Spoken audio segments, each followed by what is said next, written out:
नमस्कार, स्वागत है आप सभी का। आपके साथ मैं हूं पुनीत। चलिए खबरों की करते हैं शुरुआत और सबसे पहले अच्छी खबर की बात।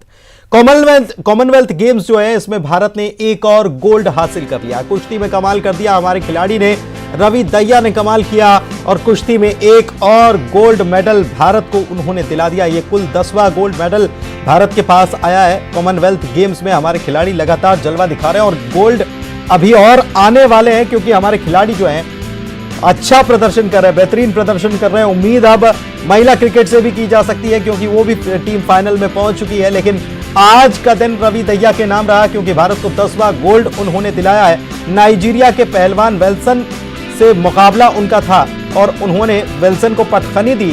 57 किलोग्राम वर्ग में नाइजीरिया के पहलवान को हराया है उन्होंने। फ्री स्टाइल ये मुकाबला था जिसमें दहिया ने कमाल कर दिया और कॉमनवेल्थ से अच्छी खबर आई, खुशखबरी आई और 10वां गोल्ड मेडल भारत को मिला है।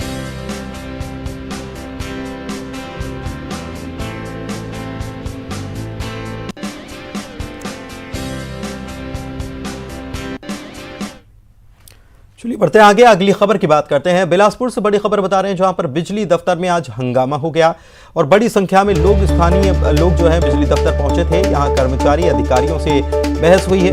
3 दिनों से बिजली की समस्या से लोग दरअसल परेशान हैं। रतनपुर के नवागांव के बिजली विभाग का यह मामला है। अधिकारियों से बिजली सप्लाई बहाल करने की मांग इन लोगों की तरफ से की गई। हंगामे के कारण पुलिस भी मौके पर पहुंची और मामले को शांत कराने की कोशिश की। शाम का यह मामला है, लोगों में नाराजगी देखी गई। लगातार बिजली गुल हो रही है, जिसकी वजह से बड़ी संख्या में लोग अपनी नाराजगी जताने के लिए और व्यवस्था ठीक हो इस बात को कहने के लिए यहां पर पहुंचे थे। और यहां बहस भी अधिकारियों से हुई है, क्योंकि लगातार लोग परेशान हो रहे हैं। विनोद हमारे संवाददाता हमारे साथ फोन लाइन पर जुड़े हुए हैं, उनसे बात करते हैं। विनोद, जाहिर है अगर 3 दिनों तक बिजली बार बार अगर लुका छिपी करती रहेगी तो लोगों को परेशानी होगी ही, और यहां पर भी यही मामला सामने आया और माहौल थोड़ा सा गर्मा भी गया था, बहस होने लग गई। क्या स्थिति?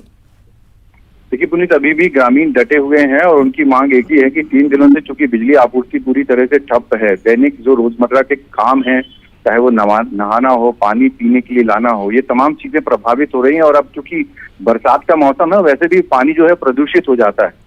ऐसे में ग्रामीण जो है पंप हाउस चालू नहीं है, तो पानी की सप्लाई नहीं हो पा रही है नवागांव क्षेत्र में, और तालाब का सहारा लेना पड़ रहा है। ग्रामीणों की दिक्कत तो ये भी है कि खूटा घाट नहाने के लिए जाना पड़ रहा है, यानी काफी लंबा सफर तय करना पड़ रहा है। ये तो चीजें है ही पुनीत। इसके अलावा खेती किसानी का काम प्रभावित हो रहा है। अगर बिजली नहीं होगी तो जाहिर सी बात है पंप चालू नहीं होंगे, सिंचाई नहीं होगी। वैसे ही इंद्रदेव रूठे हुए हैं बिलासपुर से। तो ये तमाम चीजें हैं और ग्रामीण ये मांग कर रहे हैं कि बिजली जो है तत्काल चालू की जाए, लेकिन जिम्मेदार अधिकारी वहां पर मौजूद नहीं है जो मेंटेनेंस करते हैं उस केंद्र का। वही अधिकारी मौजूद हैं और जिस तरह की तनाव की स्थिति है उसे देखते हुए रतनपुर की पुलिस भी वहां पर पहुंची हुई है। ग्रामीणों को समझाइश दी जा रही है और ग्रामीणों तो अब ये चेतावनी दे दी कि अगर बिजली चालू नहीं होती है तो सोमवार को वो चक्का जाम करेंगे और उग्र आंदोलन करेंगे। अभी जो मौजूद लोग हैं, कर्मचारी जो मौजूद हैं, क्या वजह बता रहे हैं कि 3 दिन से ऐसे हालात क्यों बने हैं, क्यों बंद है और क्यों लोगों को इतना परेशान होना पड़ रहा है? आखिर क्या कोई टेक्निकल समस्या है, क्या बात है? देखिए, तकनीकी समस्या की अगर जानकारी दे देते और उसका सुधार हो जाता तो इतना आक्रोश ही नहीं पनपता। अभी जो जिम्मेदार मौजूद हैं वो सिर्फ ये कह रहे हैं कि जो बड़े अधिकारी है वो है नहीं और ट्रांसफार्मर जो है वो बार बार उड़ जा रहा है। तो सवाल ये है कि मेंटेनेंस किस बात का होता है? गर्मी में मेंटेनेंस होता है, बारिश के पहले मेंटेनेंस होता है, त्योहारों के पहले मेंटेनेंस होता है, तो फिर क्या मेंटेनेंस होता है? सवाल ये है ग्रामीणों का। और अगर मेंटेनेंस होता है तो फिर ये तमाशा क्यों होता है? मेंटेनेंस के नाम पर 10-12 घंटे बिजली बंद होती है और फिर थोड़ी सी आंधी बिजली पानी जब बरसता है तब बिजली बंद हो जाती है। और अभी तो बस बिलासपुर में वैसे ही बारिश नहीं हो रही है, मौसम साफ है और ऐसे साफ मौसम में बिजली का जाना जो है वो कहीं ना कहीं ग्रामीणों को खल रहा है और ग्रामीण बहुत कष्टदायक है। लेकिन क्या इस बार ये जो समस्या है, ये ट्रांसफार्मर खराब हो जाने की समस्या है जिसमें वक्त लगेगा? यानी सवाल ये है कि यहाँ जो लोग परेशान हो रहे हैं, इनकी समस्या का निराकरण कब होगा? अधिकारी नहीं है तो क्या ये बात कहकर टाला नहीं जा सकता, क्योंकि गुस्सा हम देख रहे हैं? देखिए, अधिकारी नहीं है तो यही वजह है कि पुलिस से हस्तक्षेप कर रही है कि किसी तरह की कोई तनाव की स्थिति न निर्मित हो और समझाने की कोशिश कर रही है। और एक अलग बात यह भी है पुनीत कि वहां पर इतने सारे ग्रामीण हैं और मात्र 4 पुलिस के जवान पहुंचे हुए हैं और उनकी तारीफ करना होगी कि किसी तरह का तनाव ना हो, ग्रामीणों को समझाने का प्रयास कर रहे हैं, उन्हें घर भेजने का प्रयास कर रहे हैं और ये काम कायदे से विद्युत मंडल के अधिकारियों को करना चाहिए, मौके पर पहुंचना चाहिए। लेकिन बड़े जो अधिकारी हैं वो घर में बैठ करके खामोशी के साथ तमाशा देख रहे हैं। बिल्कुल, बहुत शुक्रिया आपका इस जानकारी के लिए और उम्मीद की जानी चाहिए कि स्थिति सामान्य रहे। इन लोगों की समस्या का भी हल निकलना चाहिए। 3 दिन से बगैर बिजली के नहाने के लिए नदी जाना पड़ रहा है, पानी पीने की तक की समस्या है, बहुत सारी समस्याएं। तो जाहिर सी बात है लोगों का आक्रोश पनपेगा ही। अधिकारियों को इस मामले में कार्रवाई, तुरंत एक्शन लेने की जरूरत है। छत्तीसगढ़ में गोल्ड तस्करों के खिलाफ ईडी की छापेमार कार्रवाई लगातार चल रही है। छत्तीसगढ़ के 4 जगहों पर ईडी ने छापे मारे हैं और इस बीच छापेमारी में एक बड़ा खुलासा यह हुआ कि गोल्ड तस्करों के इंटरनेशनल रैकेट का पता चल गया। छापेमारी के दौरान करोड़ों रुपए की ज्वेलरी बरामद की गई है। दुर्ग भिलाई के सराफा दुकानों और व्यापारियों के घर में ईडी की दबिश हुई है। 25 अधिकारियों की टीम अब भी दस्तावेज खंगाल रही है।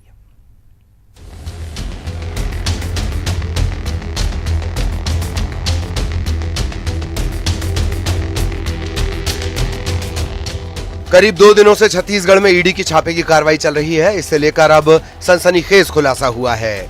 गोल्ड तस्करों के खिलाफ ईडी की इस कार्रवाई के दौरान गोल्ड तस्करों के इंटरनेशनल रैकेट का पर्दाफाश हुआ है। छत्तीसगढ़ के 4 लोकेशन पर चल रही ईडी की छापे की कार्रवाई के दौरान करोड़ों की नकदी और ज्वेलरी बरामद हुई है। गोल्ड स्मगलिंग से जुड़े हुए मामले में केंद्रीय जांच एजेंसी ईडी ने एक बड़ी कार्रवाई को अंजाम देते हुए छत्तीसगढ़ के कई लोकेशन पर सर्च ऑपरेशन को अंजाम दिया। दरअसल ये सर्च ऑपरेशन शुक्रवार को ही प्रारंभ हुई थी और उसके बाद इस मामले पर जैसे जैसे तफ्तीश का दायरा आगे बढ़ाया गया तो उसमें पता चला कि अंतर्राष्ट्रीय स्तर के कई तस्करों की जो भूमिका है वो सामने निकल के इस मामले में आई है। और जिस तरह से इस मामले पर शुक्रवार को जब छापेमारी की गई थी तो शुरुआती दौर पे ऐसा लग रहा था कि हो सकता है कि कुछ ज्वेलर्स के खिलाफ ये कार्रवाई की गई है, हो सकता है उसके खिलाफ आय से जुड़ा मामला होगा। लेकिन जब इस मामले में आगे की तफ्तीश की गई तो पता चला कि गोल्ड तस्करी से जुड़े हुए इंटरनेशनल रैकेट का पर्दाफाश हुआ है और उसी सर्च ऑपरेशन के दौरान करोड़ रुपए की नकदी, इसके साथ ही काफी करोड़ रुपए की ज्वेलरी को बरामद किया गया है। ईडी की छापेमारी के दौरान दुर्ग भिलाई के कई सराफा दुकानों और व्यापारियों के घर में दबिश दी गई। पिछले कई घंटों से ईडी की कार्रवाई लगातार जारी है। करीब 25 अधिकारी टीम में शामिल हैं जो दस्तावेजों को खंगाल रहे हैं। यानी जांच का दायरा बढ़ा तो कुछ और खुलासे सामने आएंगे।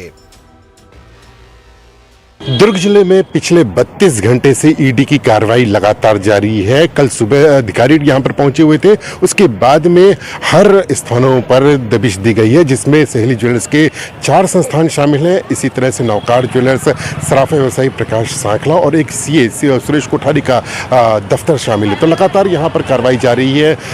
कल करीब 25 लोगों की टीम पहुंची हुई थी, उसके बाद में ये कार्रवाई की गई है और आप देख सकते हैं कि 32 घंटे हो गए हैं, लेकिन इसी तरह से कार्रवाई की जा रही है। सिविक सेंटर का ये सहेली ज्वेलर्स है, जहां पर सामने का दृश्य आपको दिखा रहा हूं कि आप देख सकते हैं कि आधी शटर खुली हुई है और वहां पर शूज भी मौजूद हैं। बताया जाता है कि करीब 10 लोगों की यहां पर टीम मौजूद है और अंदर दुकान के संचालक मौजूद है, उनका बेटा भी मौजूद है, जो 24 घंटे हो गया न वे यहाँ बाहर निकले हैं और न किसी को आने दिया गया है। तो लगातार ये कार्रवाई जारी है।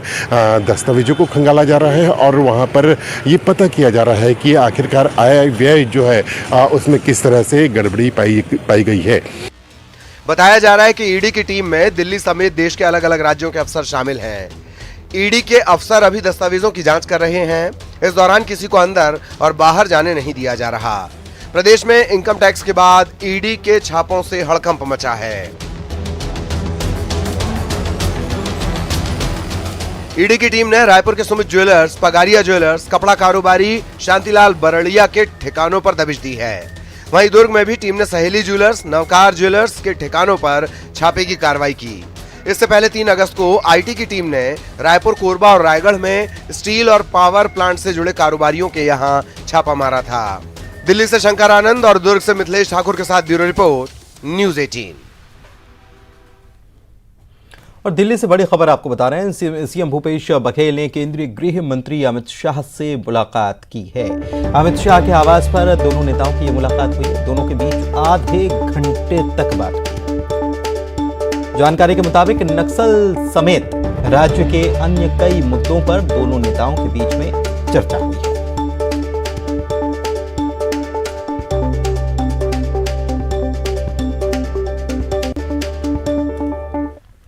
इधर दिल्ली दौरे पर मुख्यमंत्री भूपेश बघेल ने आज राष्ट्रपति और प्रधानमंत्री से भी मुलाकात की थी। इससे पहले राष्ट्रपति बनने के बाद द्रौपदी मुर्मू से वे राष्ट्रपति भवन गए।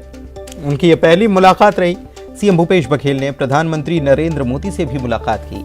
पीएम आवास में मुलाकात उनकी हुई और दोनों के बीच राज्य के अहम मुद्दों पर चर्चा।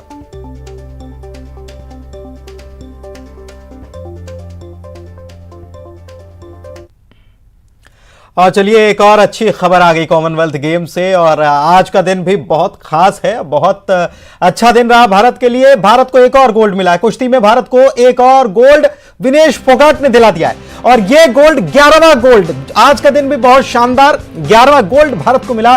50 केजी वेट कैटेगरी में भारत को उन्होंने गोल्ड मेडल दिलाया है। तो ये कुश्ती में तो कमाल ही हो रहा है, कमाल हो रहा है। और एक के बाद एक सोना दे रहे हैं हमारे खिलाड़ी जो हैं। कुश्ती में भारत ने एक और जलवा दिखाया, भारतीय खिलाड़ी ने एक और गोल्ड दिलाया। इसके पहले भी हमने आपको खबर बताई थी कि एक गोल्ड कुश्ती में आज और मिला, और कल भी 3 गोल्ड मिले थे। तो कुल मिलाकर 5 गोल्ड कुश्ती ने हमको दे दिए, और ये इसकी संख्या बढ़कर 11 हो चुकी है। और ये यकीन मानिए कि ये हम जब आपको खबर बता रहे हैं उसी दौरान हमारे खिलाड़ी एक और गोल्ड के लिए मेहनत कर रहे हैं। तो कॉमनवेल्थ से बहुत अच्छी खबरें आ रही हैं, और अच्छी खबरें खिलाड़ियों के लिए भी, भारत के लिए भी।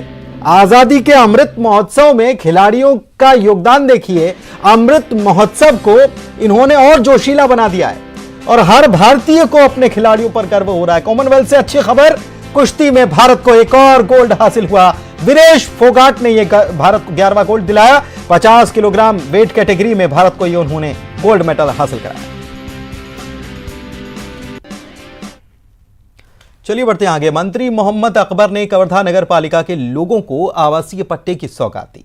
उन्होंने वर्चुअल तरीके से कार्यक्रम में शिरकत की। कलेक्टर कार्यालय परिसर में आयोजित कार्यक्रम में मंत्री ने नगर के 295 लोगों को आवासीय पट्टे का वितरण किया। इसके साथ ही 21 लोगों को प्रधानमंत्री आवास योजना के तहत स्वीकृति पत्र जारी किया। इसके अलावा बेसबॉल खिलाड़ियों को 5-5 हजार रुपए की आर्थिक सहायता भी दी गई।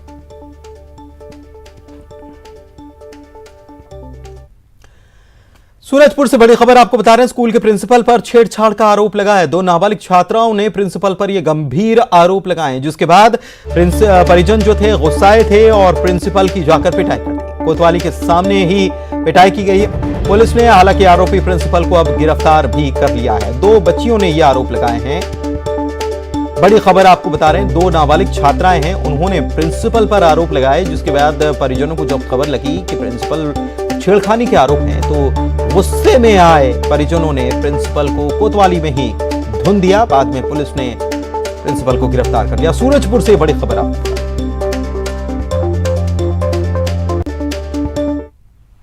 चलिए बढ़ते हैं आगे। कोंडागांव से बड़ी खबर, पोयाम अस्पताल पर छापा मारा गया है। बीजापुर गांव में यह अवैध तरीके से चल रहा था अस्पताल। स्वास्थ्य विभाग ने छापे की कार्रवाई की है और नर्सिंग होम एक्ट के तहत यह कार्रवाई की। फर्जी दस्तावेजों के सहारे इस अस्पताल को संचालित किया जा रहा था। भारी मात्रा में यहां से दवाइयां भी जब्त कर ली गई।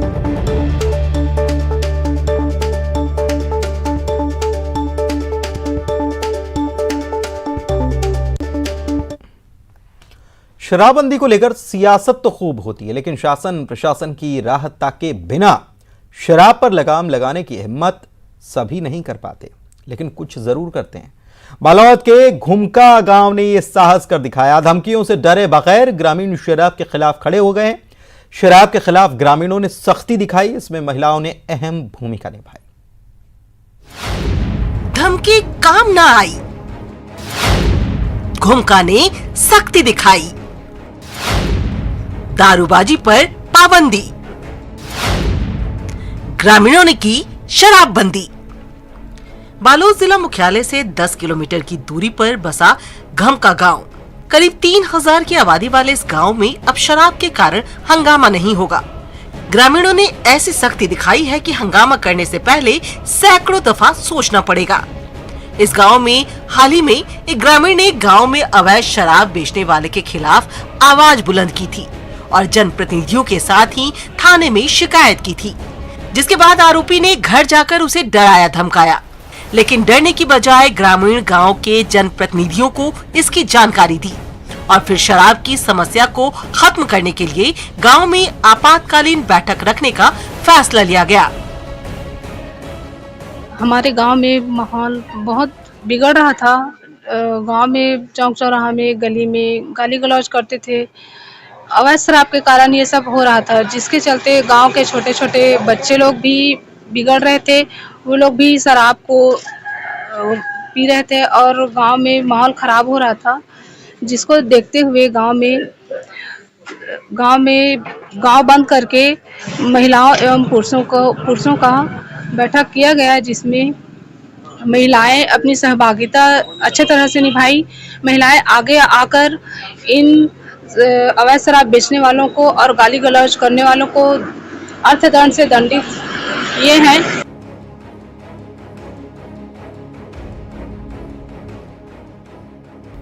गांव में मुनादी कराई गई और यह तय किया गया कि हर घर से एक महिला और एक पुरुष को गांव के मुख्य चौक पर इकट्ठा होना होगा।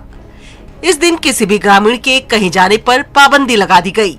यहां तक कि गांव को बंद कर दिया गया, जिसके बाद बैठक हुई। इस बैठक में महिलाओं को आगे रखा गया। पंचायत के जनप्रतिनिधियों ने अवैध शराब बेचने वालों को हाजिरी देने को कहा, जिसके बाद 5 लोग खुद ही आए और अवैध शराब बेचने की बात कबूल की।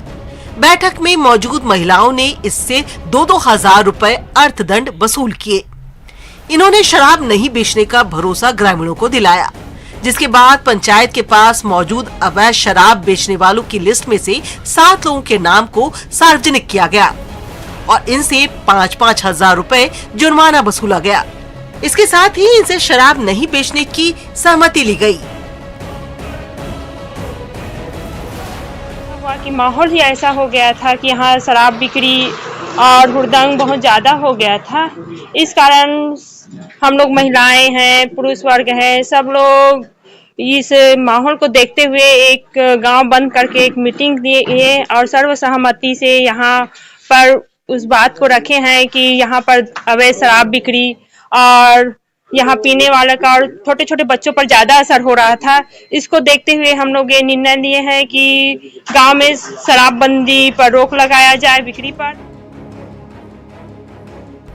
ये सख्ती सिर्फ शराब बेचने वालों के लिए ही नहीं, शराबियों के लिए भी थी। शराब पीकर गाली गलौज करने के आरोपी से भी 20,000 रुपए अर्थदंड लिया गया। इस तरह महिलाओं के फैसले से 65,000 रुपए जमा किए गए। इन पैसों से गांव में सीसीटीवी कैमरे लगाने का फैसला लिया गया और ये भी फैसला लिया गया कि शराब पीकर हुड़दंग करने पर 20,000, शराब की बिक्री पर 51,000 रुपए जुर्माना लिया जाएगा। अर्थदंड लिया गया है, उससे सीसीटीवी कैमरा चौक में और गांव के गलियों में लगाया जाएगा, जिससे गांव में अवैध शराब बेचने वाले पर निगरानी किया जाएगा। और मैं आशा करती हूं कि इससे निगरानी करके हम अपने गांव को आगे आकर सुधारने में कोशिश करेंगे। घुमकर ने शराब पर सख्ती दिखाई। शराबबंदी के लिए सरकार से गुहार लगाने की बजाय खुद कड़ा फैसला लिया। इस फैसले में महिलाओं की अहम भूमिका रही, जिनकी पहल से शराब पर लगाम लगी।